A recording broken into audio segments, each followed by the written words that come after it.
setelah Prabowo menurunkan sinyal, "Hei Solo, pengaruhmu sudah mau saya amputasi." Sepertinya Joko Widodo salah pilih lawan.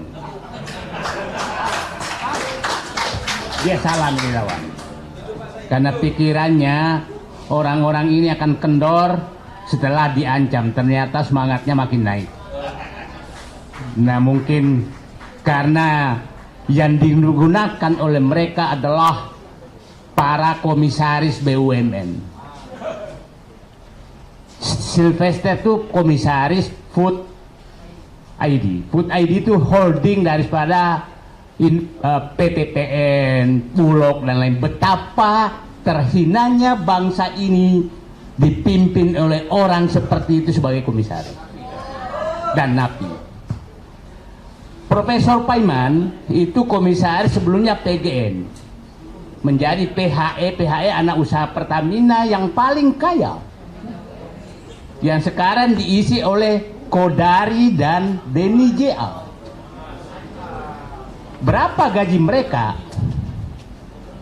Itu kalau kasih tantum, itu anak-anak perusahaan emas. Saya paham betul. Pendapatannya besar, tidak ada yang tahu, tapi gajinya besar, tantiannya besar. Itu kira-kira bisa 1 miliar sebulan. Ya. Jadi, saya datang ke sini karena saya ingin hadir kepada perjuangan teman-teman untuk mematikan dan menguburkan sumber persoalan bangsa selama ini, yaitu dinasti Solo. Karena dialah yang membuat persoalan bangsa semua ini pecah belah, dan kita dipecah belah dengan uang negara yang dipakai menghajar seluruh yang dia tidak sukai dari badan usaha milik negara yang dibayar miliaran rupiah uang rakyat. Jadi,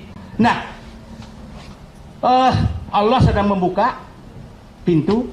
Saya mengikuti semua kasus tentang Tom Lembong, betapa Jokowi sangat berpengaruh, dan kemarin langsung setelah Prabowo menurunkan sinyal, "Hei Solo, pengaruhmu sudah mau saya amputasi."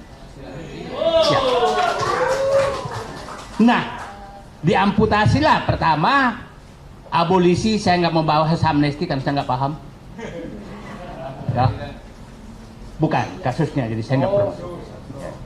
Abolisi saya paham betul. Abolisi adalah pengakuan pemerintah penguasa menyatakan kami salah dan kalian Tom Lembong adalah benar, maka kami hentikan semua. Itu bedanya.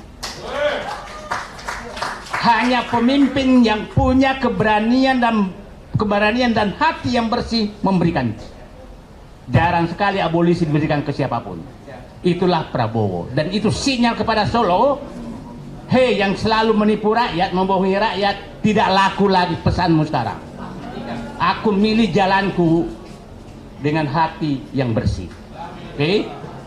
Nah, keluar sinyal kedua kemarin yang mencabut semua tantim, insentif dan pemberian bonus dan lain kepada komisaris BUMN. Dan keluarlah, itu tangan Allah, keluar Denny JA ngamuk-ngamuk. Maka kubalas ngamuknya dia. Ngamuknya dia terbuka semua bahwa ternyata mereka itu masuk ke BUMN untuk merampok negara, untuk menghajar negara, menghajar rakyat semua. Saya sebutkanlah, Grace Natali, komisaris main ID, holding tambang, kira-kira mungkin 2 miliar sebulan dapat dengan tantin yang baik. Oke? Ntar Bu, biarin Bu, ya, bisa nggak Ibu, biar nggak tercampur. Grace Natali, Samara, supaya publik paham, Samara komisaris PTPN, oke? Ade Armando baru diangkat menjadi komisaris Indonesia Power. Indonesia Power itu adalah perusahaan paling untung di PLN. Mungkin juga ada tantimnya 1 miliar dengan gajinya 1 miliar sebulan. Jadi, nah, terus ada gitaris Garing, Ganesha, Giring, Garing ya. Ya. Giring menjadi komisaris JMF, anak perusahaan Garuda. Yang untung di Garuda hanya JMF. Jadi mereka tuh memilih anak-anak perusahaan yang besar yang tersembunyi yang dapat penghasilan besar. Siapa yang gitaris lagi? Eko Yopi. Nah, saya nggak hafal saya. Komisaris pupuk. Apa urusannya gitar sama pupuk? Nah, jadi betapa rusaknya negeri ini oleh Joko Widodo dan mereka dibayar miliaran untuk memecah belah bangsa. Jadi saya minta seluruh rakyat Indonesia apabila melihat wajah-wajah mereka, tanya mereka, uangmu halal nggak untuk menghancurkan bangsa? Ya, dan saya yakin di tempat lain juga melakukan hal yang sama. Jadi mari kita menandai mereka selama 10 tahun. Masih ingat dulu Kartika Jumadi? Ya, Jasmet? Dia kan komisaris juga. Jadi betul-betul dirusak semua ini, dan saya pikir ini tidak lepas dari tanggung jawab Erick Thohir juga. Dan saya berterima kasih kepada Prabowo mengambil sikap mencabut itu semua. Tapi bapak-bapak dan ibu dia nggak usah dicabut, tuh masih besar sekali gajinya. Gaji kira-kira Denny Jiala. Saya yakin gaji di PHI itu mungkin dengan lain-lain 150 sampai 200 juta sebulan. Yang dicabut kan hanya yang tantimnya. Nah, kok masih ngamuk-ngamuk? Sementara teman-teman semua berjuang di sini mengeluarkan dompetnya dan dituduh pula ada orang besar di baliknya. Jadi yang ada orang besar di baliknya adalah teman-teman Bapak berdebat di TV. Itulah orang besar baliknya, namanya Joko Widodo yang menempatkan mereka menjadi komisaris dan minimal komite audit di BUMN untuk memecah belah bangsa. Dibolak-balik, dialah orang besar. Di baliknya ini semua kerusakan bangsa ini dengan menggunakan uang negara untuk menggaji mereka, memaki-maki semua orang. Yang saya selalu katakan mereka, saya berikan gelar mereka juru maki. Bukan, ya, memaki-maki orang. Suka memaki-maki orang digaji negara. Cobalah ikuti apa kata-kata penghinaan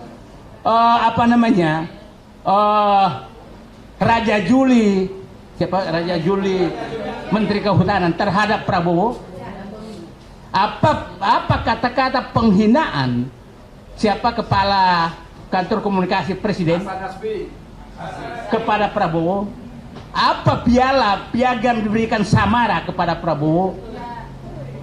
Apa? Grace Natali. Tapi orang seperti ini kok digaji miliaran.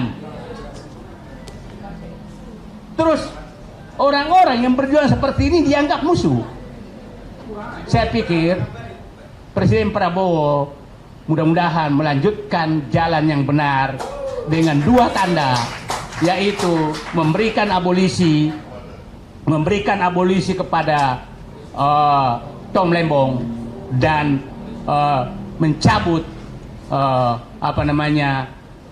kenikmatan berlebih pada komisaris BUMN, dan saya berharap dilanjutkan dengan pemecatan mereka di BUMN.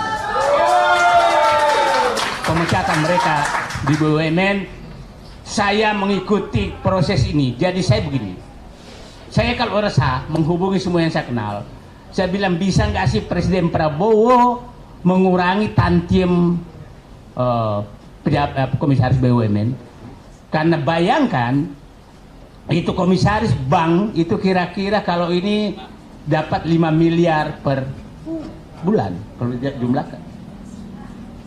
Dan jangan heran ada pengamat juga kerjanya cuma menjilat terus sudah 30 tahun pindah-pindah komisaris BUMN. Nah, aku hafal semua, jadi berhentilah kalian pura-pura idealis karena aku tahu apa yang kau lakukan terhadap bangsa ini. Nah, tapi apa yang diambil Prabowo? Dia bilang cabut semua. Jadi saya hanya minta dikurangi, dia cabut. Itulah pemimpin. Dan saya harapkan Pak Prabowo semakin menjauh dari Solo itu semakin normal. Ya mudah-mudahan pertemuan kemarin ke Solo itu adalah keajaiban dunia.